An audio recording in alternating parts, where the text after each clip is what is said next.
बिस्मिल्लाहिर्रहमानिर्रहीम। Dear students, आज हम अपना जो है टॉपिक वो स्टार्ट करेंगे। Chapter number 1, topic 1.4.3। आज हम डेफिनेशंस देखेंगे gram atomic mass, gram molecular mass and gram formula mass. Atomic mass जैसे कि बेटे हम लोगों ने प्रीवियस लेक्चर में पढ़ा था कि रिप्रेजेंटेटिव पार्टिकल्स क्या होते हैं। रिप्रेजेंटेटिव पार्टिकल्स सब्सटेंस की नेचर पर डिपेंड करते हैं। अगर हमारा सब्सटेंस जो है वो एलिमेंट की स्टेट में है तो उसके रिप्रेजेंटेटिव पार्टिकल्स जो हैं वो एटम्स होंगे। अगर हमारा सब्सटेंस जो है वो मॉलिक्यूल की फॉर्म में है तो, और मॉलिक्यूल भी कोवलेंट मॉलिक्यूल्स हैं, तो हमारा जो उसका मैस होगा वो मोलेक्युलर मैस होगा। और अगर हमारा जो कंपाउंड है या जो सब्सटेंस है वो आयनिक स्टेट में है तो फिर उसका फार्मूला मैस होगा। ठीक है। अब एलिमेंट का एटॉमिक मैस होगा, कोवलेंट कंपाउंड का मोलेक्युलर मैस होगा और आयनिक कंपाउंड का फार्मूला मैस होगा।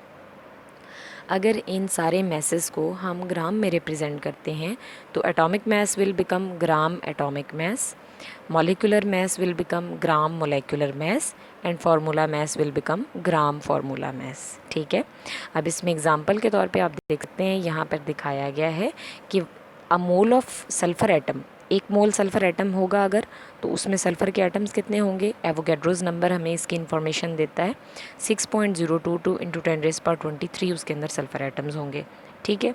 अब सल्फ़र एटम्स अगर 6.022 इंटू 10⁻23 सल्फ़र एटम्स होंगे तो इनका मैस किसके इक्वल होगा। डेफिनेटली जो सल्फ़र का एटॉमिक मैस है। Same is for carbon atom. ठीक है। अब ये जो है ये हमारी एटॉमिक मैस की एक्सप्लेनेशन हो गई। यहाँ पर डेफिनेशन दी हुई है, atomic mass of an element expressed in gram is called gram atomic mess. आप देख सकते हैं कार्बन का एटॉमिक मैस 12 है, अगर हम इसके साथ ग्राम लगा देंगे तो वो उसका क्या बन जाएगा, ग्राम एटॉमिक मैस। ठीक है। अब atomic mass of carbon 12 AMU है तो ग्राम एटॉमिक मैस कितना होगा, 12 ग्राम्स होगा। एटॉमिक मैस ऑफ सोडियम कितना है, 23 AMU है तो उसका ग्राम एटॉमिक मैस कितना होगा, 23 G stands for gram. Similar example for zinc, zinc का एटॉमिक मैस कितना है, 63.54 AMU है और इसका ग्राम एटॉमिक मैस कितना होगा, 63.54। ठीक है। तो हम ये लिख सकते हैं कि mass of 1 mole of carbon atom is equal to 12 gram, mass of 1 mole of sodium atom 23 grams, mass of 1 mole of zinc atom is 63.54 gram. Next हम मोलेकुलर मैस की बात करते हैं। Molecular mass of a substance expressed in gram is called molecular mass. जैसे कि अगर water के molecular mass की बात की जाए तो वो 18.016 AMU है तो ग्राम मोलेकुलर मैस कितना होगा, 18.016 ग्राम।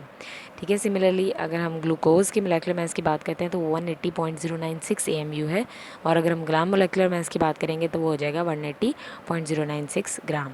ठीक है। फार्मूला मैस की बात करते हैं तो formula mass of a substance expressed in gram is called gram formula mass. Sodium chloride NaCl का फार्मूला मैस होता है 58.5।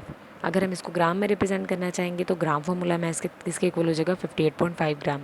इसी तरह पोटेशियम क्लोराइड जो है इसका फार्मूला मैस होता है 74.5 AMU तो इसका ग्राम फार्मूला मैस कितना होगा, 74.5 ग्राम। ठीक है। अब इसमें वो ग्राम एटॉमिक मैसेज, ग्राम मोलेकुलर मैस और ग्राम फार्मूला मैस में डिफरेंस बता रहा है।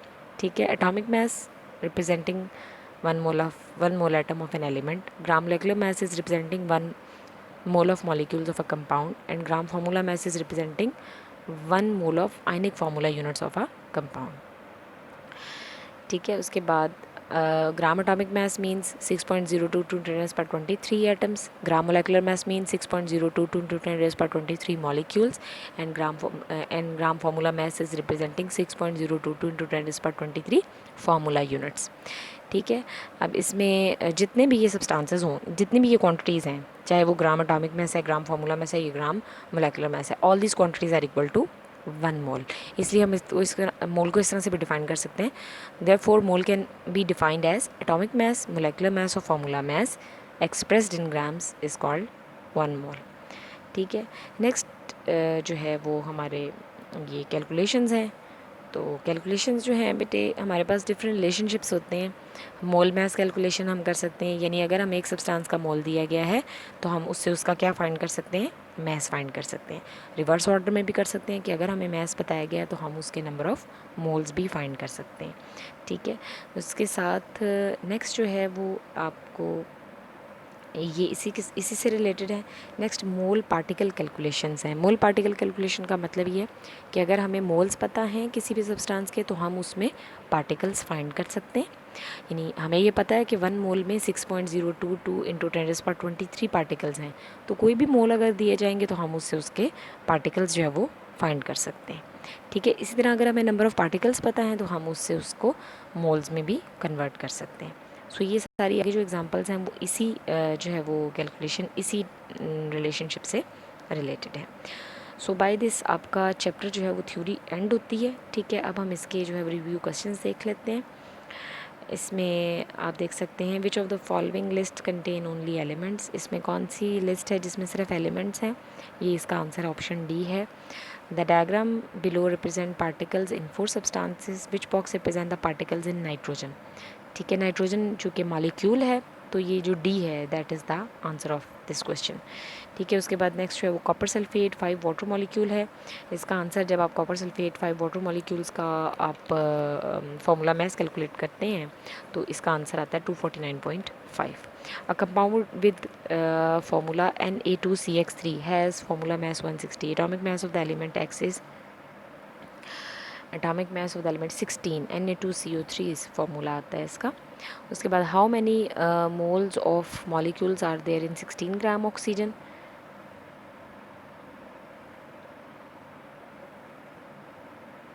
Sixteen divided by 32 0.5। इसका आंसर 0.5 है। What is the mass of 4 moles of hydrogen gas? It is about hydrogen gas 2.016 and we have 4 moles, it will be 8.064. What is the mass of carbon present in 44 gram of carbon dioxide? 12 grams. इसमें 12 grams होता है इसका mess.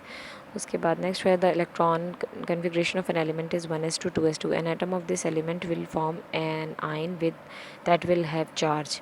इसमें 1s2 2s2 है अगर, तो इसमें +2 charge बनेगा। Which term is the same for 1 mole of oxygen and 1 mole of water? 1 mole of oxygen and 1 mole of water same thing दोनों के लिए होगी, same number of molecules. If 1 mole of carbon contain X atom, that what is the number of atom contained in 12 gram of magnesium?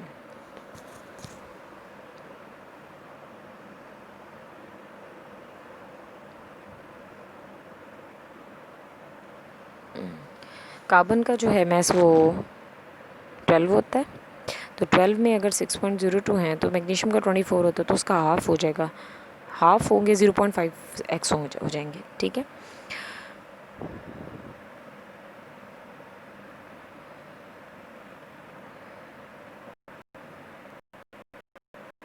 सो बस MCQs भी जो है वो इस चैप्टर के फिनिश हो गए हैं। इसके शॉर्ट आंसर्स जो हैं I will share the short answers soon with you in the next lecture इंशाल्लाह। तो stay home, stay safe, and may Allah protect you all. For today, inshallah, we will discuss the short answers in the next lecture. Allah Hafiz.